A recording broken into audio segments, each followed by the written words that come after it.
Algunos bosques guardan secretos que no deberían ser descubiertos. Antes de comenzar, si te fascinan estos casos reales sin resolver, suscríbete al canal y activa la campanita para no perderte ningún relato. Hoy te traigo 4 misterios documentados que ocurrieron en bosques y montañas de Norteamérica. Casos investigados por autoridades, con testigos múltiples, con evidencia física. Casos que desafían toda explicación lógica. Cuando la naturaleza esconde más que árboles. Mi nombre es John Bell Jr. y voy a contarte la historia más documentada de actividad paranormal en la historia de Estados Unidos. La historia de cómo una entidad invisible atormentó a mi familia durante 4 años en Tennessee. La historia de la única criatura sobrenatural que está oficialmente reconocida como causa de muerte en los registros médicos de Estados Unidos. La historia de la bruja de Bell. Hay cosas que la razón no puede explicar. Esta es una de ellas. Todo comenzó en 1817. Mi padre, John Bell Sr., era un granjero próspero en Red River, condado de Robertson, Tennessee. Vivíamos en una plantación grande, rodeada de bosques densos. Éramos una familia respetada, religiosa, normal. En el verano de 1817, mi padre estaba inspeccionando su campo de maíz cuando vio algo extraño. Un animal sentado entre las hileras de maíz. Parecía un perro, pero tenía la cabeza de un conejo. Ojos rojos brillantes. Se quedó mirándolo fijamente. Mi padre le disparó. El animal desapareció. Simplemente se desvaneció. Esa misma noche comenzaron los golpes. Golpes en las paredes de nuestra casa. Sonidos de rascar en las ventanas. Como si alguien o algo estuviera tratando de entrar. Al principio pensamos que eran animales, macoches tal vez, pero los sonidos eran demasiado deliberados, demasiado inteligentes, tocaban en patrones, respondían cuando hablábamos. Las semanas pasaron, los sonidos se intensificaron. Ahora eran golpes fuertes, pasos pesados en el ático, el sonido de cadenas arrastrándose, voces susurrando en idiomas que no reconocíamos. Cierra los ojos e imagina esto. Estás en tu cama, en una casa de madera en medio del bosque de Tennessee. Es 1817. No hay electricidad, solo velas. Y escuchas pasos caminando por el pasillo hacia tu habitación. Pasos pesados, deliberados. Pero cuando abres la puerta, no hay nadie. Entonces, la entidad comenzó a volverse violenta. Mi hermana menor, Betsy, fue la más afectada. Tenía 12 años cuando comenzó. La entidad la atacaba físicamente, tiraba de su cabello, la abofeteaba, la jalaba de la cama en medio de la noche. Teníamos que dormir por turnos para vigilarla. Betsy tenía moretones, marcas de dedos en su cara y brazos, marcas que aparecían mientras todos la mirábamos. Manos invisibles dejando evidencia física. Mi padre intentó mantenerlo en secreto. El estigma social de tener una casa embrujada era terrible, pero era imposible esconderlo. La violencia era demasiado obvia, demasiados testigos. Finalmente, mi padre le contó a nuestro vecino James Johnston. Johnston era escéptico, hasta que pasó una noche en nuestra casa. Esa noche, Johnston fue atacado. Algo invisible le arrancó las mangas, lo sacó de la cama, lo arrastró por el piso. Johnston salió corriendo de la casa gritando. Pero cuando volvió durante el día, con otros hombres del pueblo, confirmó todo lo que había experimentado. Testigos creíbles, hombres de negocios, granjeros, el predicador local, todos lo confirmaron. La noticia se extendió, nuestra casa se convirtió en una atracción. Cientos de personas vinieron a investigar y la entidad, la bruja de Bell, como empezaron a llamarla, se hizo más fuerte con la atención. Comenzó a hablar. Al principio eran susurros, luego una voz clara, una voz de mujer, fuerte, con un acento sureño. Podía hablar con múltiples personas a la vez, en diferentes habitaciones, simultáneamente. La entidad se identificó de varias maneras. A veces decía ser el espíritu de Kate Batts, una vecina con la que mi padre había tenido una disputa de negocios.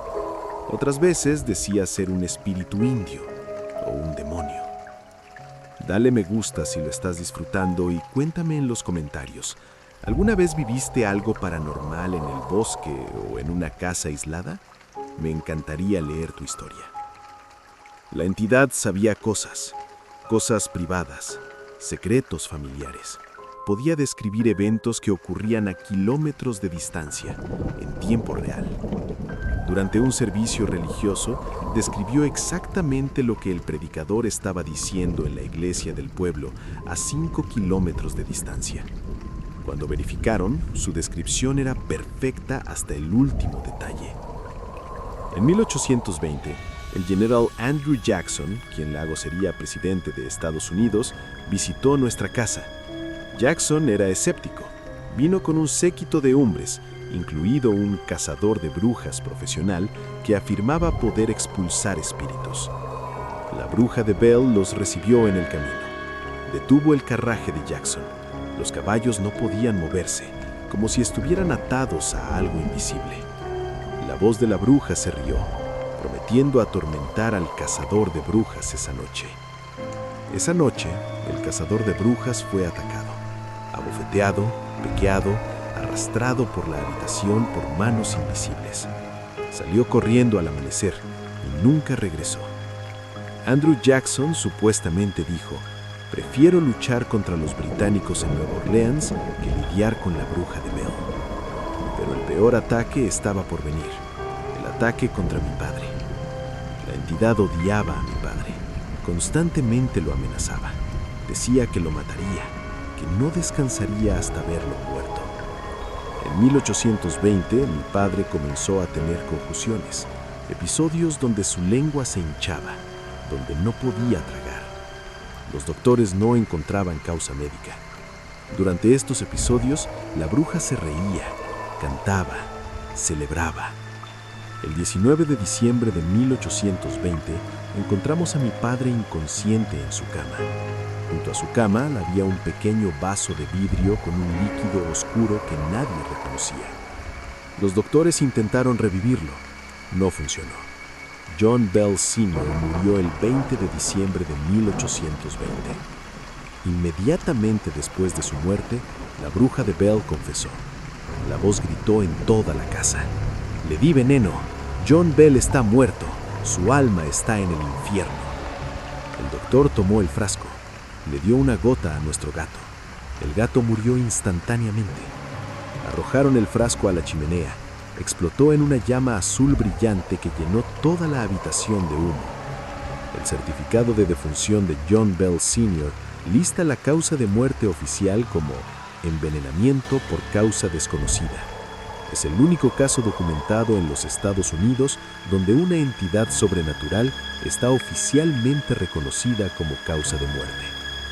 Después de la muerte de mi padre, la bruja de Bell prometió regresar. Dijo: volveré en 7 años. En 1828 regresó brevemente, pero menos violenta, principalmente solo ruidos. Luego desapareció. Prometió regresar de nuevo en 105 años, en 1935. La casa Bell fue demolida décadas atrás, pero la cueva en nuestra propiedad, Bell Witch Cave, todavía existe. Es un sitio turístico ahora.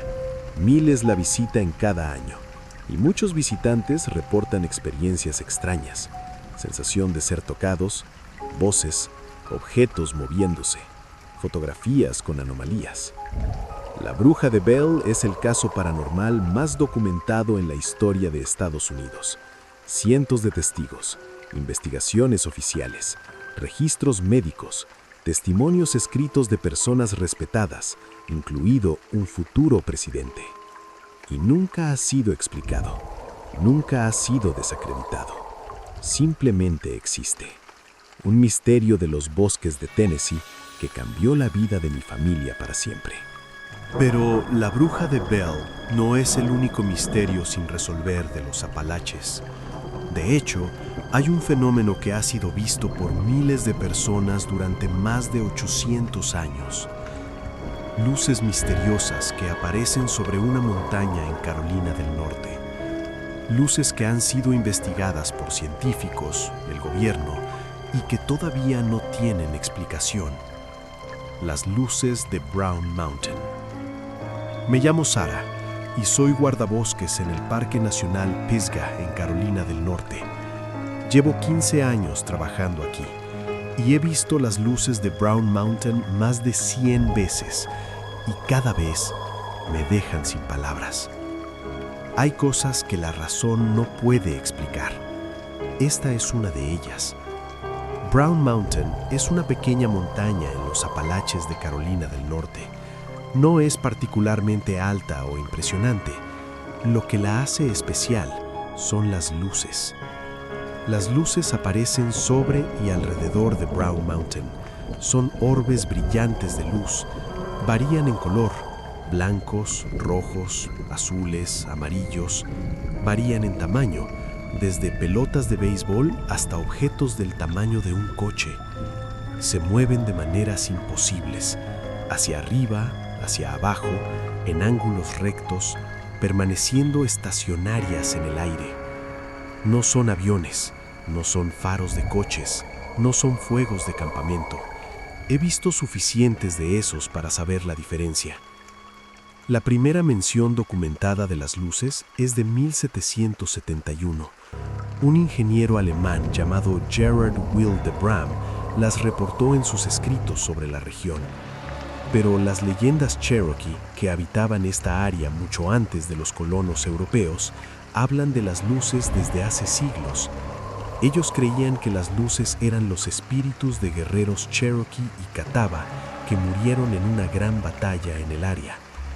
En 1913, el US Geological Survey investigó. Su conclusión: las luces eran reales, pero no podían explicar su origen.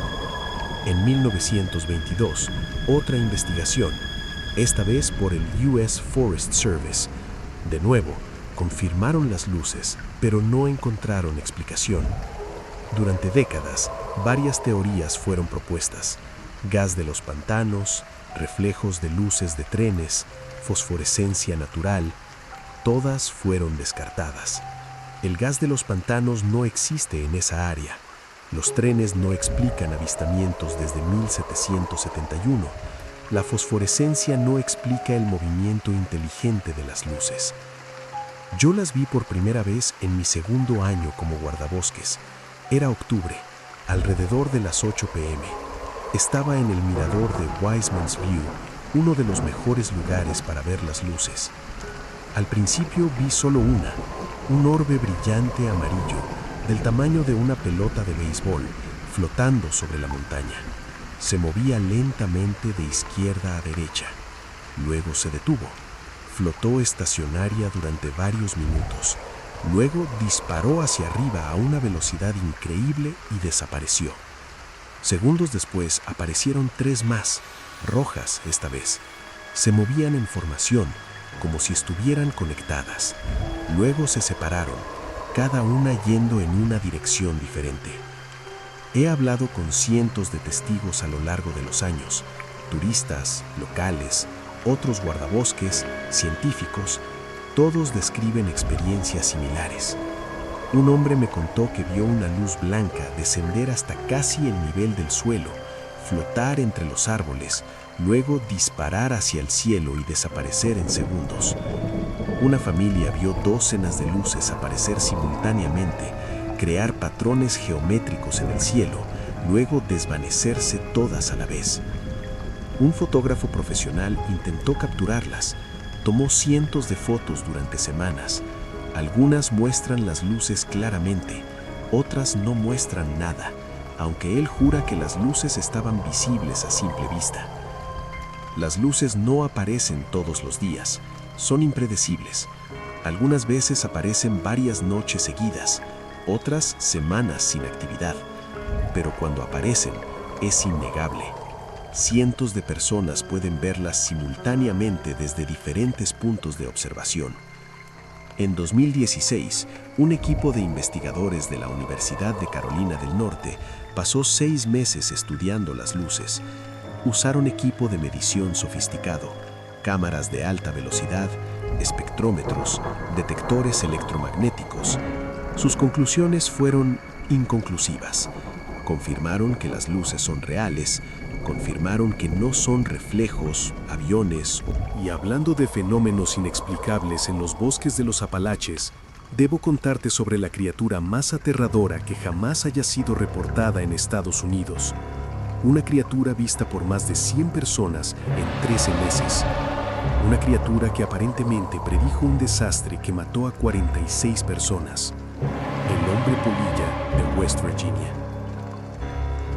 Me llamo Roger Scarberry y fui uno de los primeros testigos del hombre polilla. Lo que vi la noche del 15 de noviembre de 1966 cambió mi vida para siempre. Hay cosas que la razón no puede explicar. Esta es una de ellas. Esa noche estaba con mi esposa Linda y otra pareja, Steve y Mary Mallette. Los cuatro teníamos poco más de 20 años. Conducíamos por un área al norte de Point Pleasant, West Virginia, llamada TNT Area. Un área de viejas plantas de municiones de la Segunda Guerra Mundial, ahora abandonadas. Edificios de concreto vacíos, rodeados de bosques densos. Eran alrededor de las 11:45 p.m. Estábamos solo dando vueltas, sin destino particular. Entonces, Linda gritó. Señaló hacia uno de los edificios abandonados. Había algo parado junto a la puerta, algo grande, del tamaño de un hombre, pero no era un hombre. Tenía alas grises enormes, plegadas contra su espalda, y ojos, 2 ojos rojos brillantes, del tamaño de placillos, brillando en la oscuridad como reflectores. Me detuve. Todos nos quedamos mirando. La criatura nos miró de vuelta. Entonces desplegó sus alas. Medían fácilmente 3 metros de envergadura. Y despegó verticalmente, como un helicóptero, sin carrera, sin esfuerzo visible. Simplemente se elevó en el aire. Pisé el acelerador. Mi coche era un Chevrolet de 57. Podía alcanzar 160 kilómetros por hora. Conduje lo más rápido que pude por esos caminos de tierra. La criatura nos siguió, volando por encima del coche, no aleteando, solo deslizándose, como si el aire mismo lo llevara. Alcanzamos 160 kilómetros por hora. La criatura se mantuvo al ritmo, sin esfuerzo. Cuando girábamos, giraba. Cuando acelerábamos, aceleraba. Los cuatro estábamos gritando, aterrorizados, conduciendo hacia Point Pleasant tan rápido como podíamos. Cuando llegamos al límite de la ciudad, la criatura se detuvo. Flotó sobre la carretera por un momento, mirándonos con esos ojos rojos brillantes. Luego dio vuelta y voló de regreso hacia el bosque. Fuimos directamente a la estación de policía. El oficial Millard Halstead nos tomó serio. Nos conocía. Sabía que no éramos el tipo de personas que inventarían historias. Esa noche, Halstead y otros oficiales fueron al TNT Area. Encontraron marcas en el marro, huellas grandes, nada que pudieran identificar. Nuestra historia apareció en el periódico local. Al día siguiente, el titular: parejas ven criatura parecida a hombre, criatura parecida a pájaro. Pensamos que seríamos ridiculizados, pero no lo fuimos, porque inmediatamente después de nuestro reporte, otros empezaron a reportar avistamientos. Más de 100 personas vieron al hombre polilla en los siguientes 13 meses. Constructores, policías, bomberos, amas de casa. Personas creíbles, personas que no tenían nada que ganar inventando historias. Todas las descripciones eran consistentes, de 2 a 2.5 metros de altura.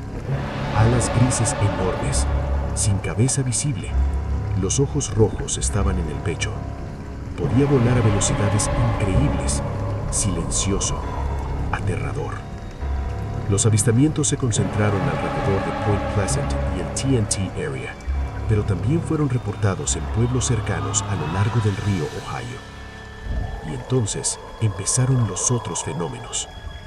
Personas reportaban interferencia telefónica, llamadas de números desconocidos con voces extrañas, TVs y radios funcionando mal, luces extrañas en el cielo, sensaciones de ser seguidos. John Keel, un periodista Y para cerrar estos relatos de misterios reales sin resolver en los bosques norteamericanos, debo contarte sobre un área en Vermont donde 5 personas desaparecieron en circunstancias imposibles en solo 5 años. Sin cuerpos, sin pistas, sin explicación. El Triángulo de Bennington. Me llamo Joseph Wampler y soy sheriff retirado del condado de Bennington, Vermont. Durante mi carrera, investigué algunos de los casos más extraños que cualquier oficial de policía haya enfrentado. Casos que desafían toda lógica. El Triángulo de Bennington. Hay cosas que la razón no puede explicar. Esta es una de ellas.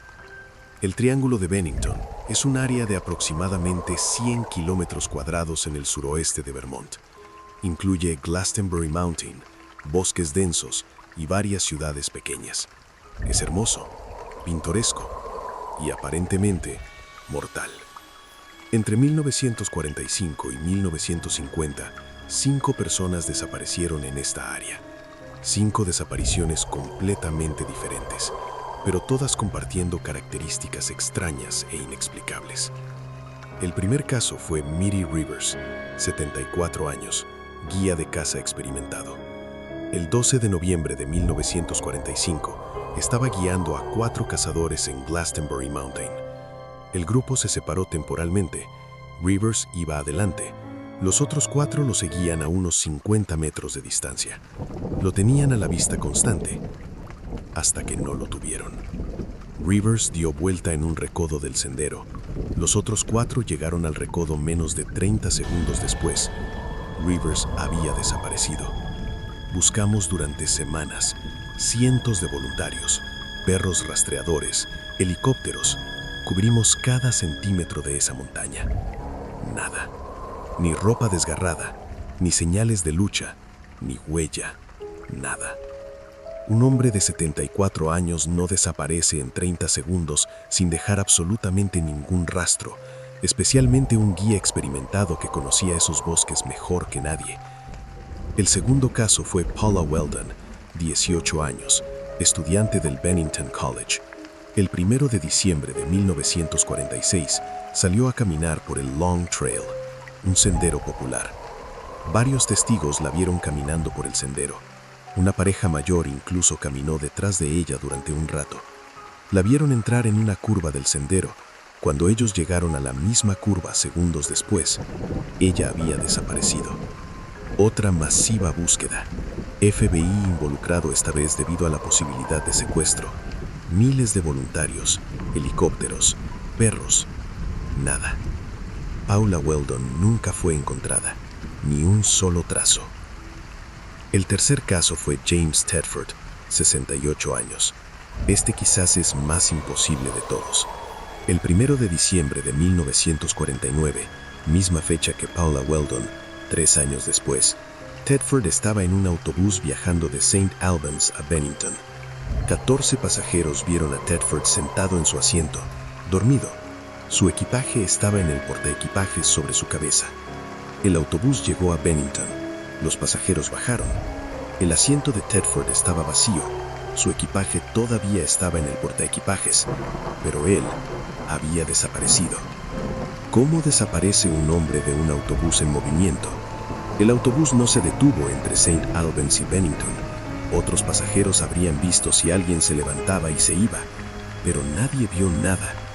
James Tedford simplemente dejó de existir en algún punto del trayecto del autobús. El cuarto caso fue Paul Jepson, 8 años. El 12 de octubre de 1950, estaba jugando cerca del camión de su madre mientras trabajaba en un corral de cerdos en una granja. La dejó solo menos de una hora. Cuando regresó, Paul había desaparecido. Búsqueda masiva. Esta vez incluyó el ejército. Cubrieron el área con un peine fino. Perros rastreadores siguieron el olor de Paul a un cruce de caminos, y ahí se detuvo, como si Paul hubiera sido levantado del suelo. Nunca fue encontrado. El quinto y último caso fue Frida Langer, 53 años, excursionista experimentada. El 28 de octubre de 1950, estaba de campamento con su primo Herbert en Glastonbury Mountain. Frida y Herbert estaban caminando cuando Frida resbaló y cayó en un arroyo. Se mojó completamente. Decidió regresar al campamento a cambiarse. El campamento estaba a solo unos 400 metros. Herbert la vio salir caminando. Ella conocía el camino. Era de día. Frida nunca llegó al campamento. Herbert la buscó. Alertó a las autoridades. La búsqueda más grande hasta ese momento. Más de 300 personas, helicópteros, ejército, cubrieron más de 150 kilómetros cuadrados. Nada. Hasta 7 meses después. En mayo de 1951, su cuerpo fue encontrado en un área que había sido buscada exhaustivamente, en un espacio abierto, imposible de haber sido perdido durante la búsqueda original. El cuerpo estaba en un estado extraño, demasiado bien preservado para haber estado expuesto durante 7 meses, y no había señales de causa de muerte, ninguna. El forense no pudo determinar cómo murió, solo que estaba muerta. 5 desapariciones, 5 casos sin resolver, todos en la misma área geográfica pequeña, todos en circunstancias imposibles. Las teorías abundan: asesinos series, animales salvajes, accidentes, pero ninguna explica todos los casos. ¿Cómo desaparece un guía experimentado en 30 segundos? ¿Cómo desaparece una estudiante entre testigos? ¿Cómo desaparece un hombre de un autobús en movimiento? ¿Cómo desaparece un niño sin rastro de olor? ¿Cómo aparece un cuerpo 7 meses después en un área ya buscada? Yo investigué todos estos casos. Pasé años tratando de encontrar respuestas y no las tengo. El Triángulo de Bennington sigue siendo un misterio. Los casos permanecen abiertos, las familias nunca tuvieron cierre, y el bosque guarda sus secretos. Si llegaste hasta aquí, déjame un comentario contando si conoces algún misterio sin resolver de tu región o si has vivido algo inexplicable en el bosque. Y si conoces a alguien que le fascinen estos casos reales, comparte el video. Nos vemos en el próximo.